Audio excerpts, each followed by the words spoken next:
If you don't have a crazy amount of cash to spend on an editing controller, there are two popular and affordable alternatives to the bigwigs on the market. And while I thought one was going to be an easy win for me over the other, I was surprised to find it actually was less efficient and harder for me to operate than the other controller. Let's dive into that in this head-to-head comparison.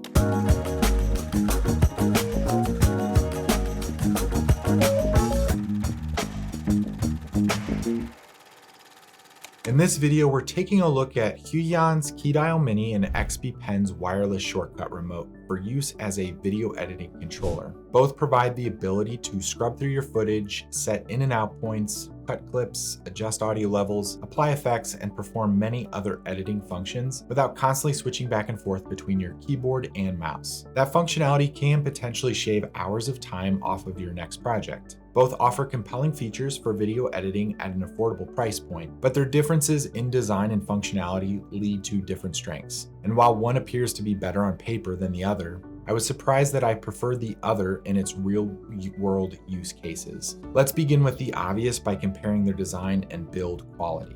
The Keydial Mini features a sleek, minimalist design, offering a dial that has clickable increments, a button in the center of it, and 18 scissor switch keys. Some have blue markings, and the inclusion of a slight indentation in some keys is a nice, subtle touch that is not present on the other controller. This is a lot to fit on one device of this size, and it's just enough to fit in my hand. But some keys are much easier to reach than others, and it's not always the most comfortable thing to use. The wireless shortcut remote is even lighter and has a much smaller design, which is ideal for the on-the-go use. It boasts a sleek professional aesthetic with 10 customizable shortcut buttons and a physical dial with clickable increments, which also has a button in the center of it. It's also important to note that this dial is much larger than the Keydial Mini, which in my opinion is more comfortable to use and operate. Its scissor switch keys again provide a responsive keystroke, and XP Pen claims its keycaps and dial are coated to resist sweat and stains for enhanced durability. Both controllers offer a satisfying tactile experience, but the wireless shortcut remote prioritizes extreme portability, while the Keydial Mini provides a larger surface with more direct keys. The wireless shortcut remote was also much more comfortable to use during longer editing sessions, since I didn't need to stretch my fingers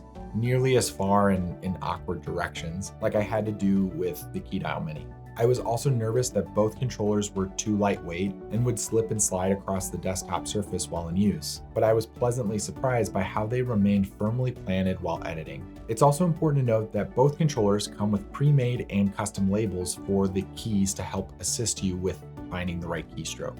After using both controllers, I have to say that my initial assumption was true, and I much prefer the wireless shortcut remote's design and build quality over the Keydial Mini. The dial is especially much more enjoyable to use from a tactile experience. Both the Keydial Mini and the wireless shortcut remote offer extensive customization, but they approach it a little bit differently. The Keydial Mini has 18 programmable keys and a dial with 3 interchangeable functions, allowing for a wide array of shortcuts and functions tailored to your software and workflow. Its dial facilitates quick adjustments like advancing frame by frame, zooming in and out of the timeline, and adjusting sliders. And the button in the middle allows you to switch seamlessly between 3 programmable functions. The Huion driver supports per application customization and includes a setting preview feature, which is very helpful in learning the keys. In contrast, the wireless shortcut remote emphasizes layered customization. Despite having only 10 physical keys, its driver software allows for programming 4 different sets of shortcuts, providing access to effectively 36 unique commands if you choose to at least program 1 key on each layer to help you switch between the layers. Its physical dial also offers a precise control for actions like timeline navigation, zooming in and out,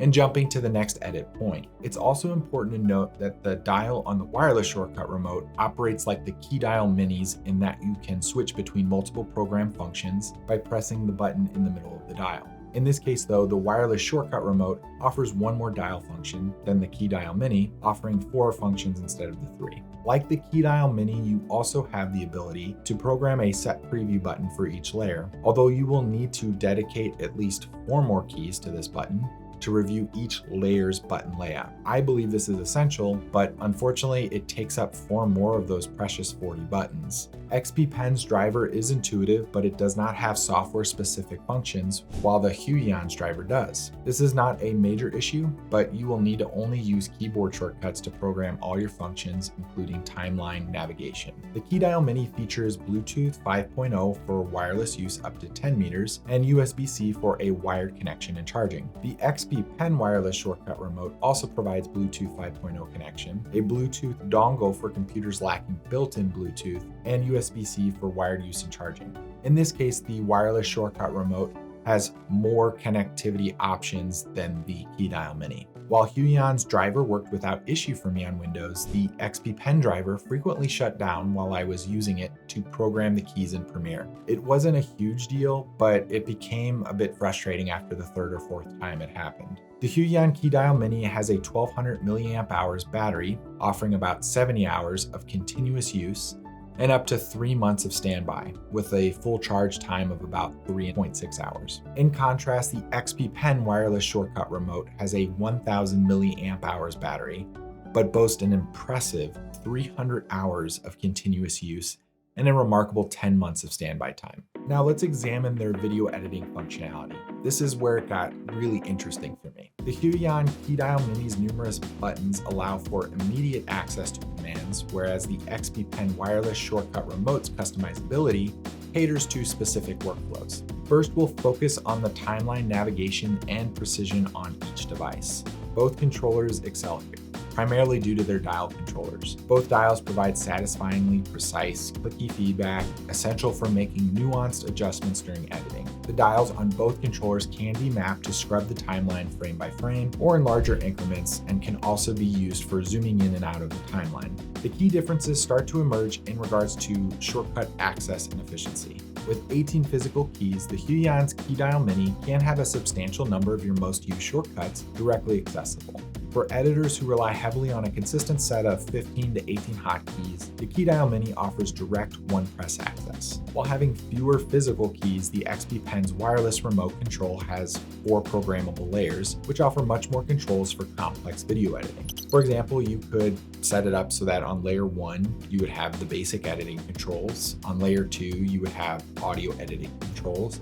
On layer 3, you could add controls for like color grading, and then on layer 4, you could include effects. This layering approach significantly expands the functional hotkeys available, making it potentially more adaptable for editors who switch between different stages of post-production or use a wide array of commands. For video editors who might work in different locations or want to minimize desk clutter, portability and ergonomics for each device is also really important. The wireless shortcut remote is lighter weight and has slightly smaller dimensions, which makes it the much more portable option. The Braille-like protruding dot on the middle key is also helpful for touch typing shortcuts without looking, maintaining focus on your timeline. The Keydial Mini is still very portable, but slightly heavier and larger. Instead of a Braille-like dot, this controller has buttons with slight indentations, making it a little harder to identify the keys without looking down. So which one is better for video editing? On paper, the wireless shortcut remote was easily the more exciting choice for me. It offers a lot in a small and sleek package at an affordable price. This seemed to be the obvious choice for a more complex video editing workflow. But in practice, I discovered that I preferred the Keydial Mini far more than the wireless shortcut remote. Surprisingly, the multiple layers actually slowed me down while editing. I often became really confused in trying to figure out which layer I had selected, and then I found myself relying really heavily on that set preview function to identify which button was which. Once I became accustomed to the orientation of that one layer, it immediately all changed as soon as I switched to that next layer. The Keydial Mini offers far fewer functions, but it was much easier for me to program it, learn it, and use it without slowing down my workflow. The design is simple and not as appealing, it's less comfortable to use, and the battery life does not last as long, but surprisingly, I found myself wanting to use this controller over the wireless shortcut remote because it offered less headache in my workflow. Now, do I think the Keydial Mini is better than some of the other controllers I have reviewed and used? Not necessarily. But on a limited budget, I think this controller can really improve your editing workflow. If you're interested in a more in-depth written review, feel free to click on the link provided in the description. And as always, feel free to subscribe and visit filmformat.com for more reviews and tutorials from yours truly. Thanks for watching.